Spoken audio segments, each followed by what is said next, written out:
ಉಡುಪು ಶ್ರೀಕೃಷ್ಣ ಮಠದ ಗುಂಡದ ಗೋಪುರಗೂ ಬಂಗಾರದ ಮುಚ್ಚಿಗೆ ಮಲ್ಪೆರೆ ಮಠದ ಆಡಳಿತ ನಿಘಂಟು ಮಲ್ತದು ಬುಧವಾರ ಯೋಜನೆಗೆ ಮೂರ್ತದಿ ಹೊಂದಿರು. ಒಟ್ಟು 100 ಕಿಲೋ ಬಂಗಾರದ ಈ ಕೆಲಸಕ್ಕೂ 4 ತಿಂಗಳು ವಾಯ್ದಿದ್ದೀರಿ. ಉಡುಪು ಶ್ರೀಕೃಷ್ಣ ಮಠದ ಗುಂಡದ ಗೋಪುರಗೂ 100 ಕಿಲೋ ಬಂಗಾರದ ಮುಚ್ಚಿಗೆ ಮಲ್ಪಾಯರೆ ನಿಘಂಟಾದಿತ್ತದು ಬುಧವಾರ ಕೆಲಸ ಶುರು ಪತ್ವೇರು.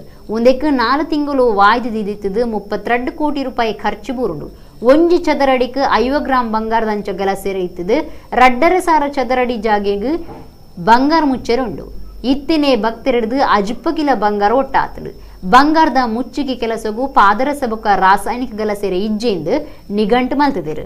ಅಂಚಾದು ಹೊಸ ತಂತ್ರಜ್ಞಾನ ಗಲಸದು ದಿಂಜ ಬಾಳ್ತರ ಬರ್ಪನಂಚ ಕೆಲಸ ನಡಪೆರೆ ಉಂಡು. ಬಂಗಾರ ಗೋಪುರದ ತಗಡಿಡು ಮಧ್ವಾಚಾರ್ಯರ್ನ ಸರ್ವ ಮೂಲ ಗ್ರಂಥೊಳೆನು ಲೇಸರ್ಡು ಬರೆಪೆರಿಗೆ ಒಟ್ಟುಗೂ 21,000 ಆಜುನೂದು ಹಂಸ ಮಂತ್ರನು ಬರೆಪವರಿಗೆ.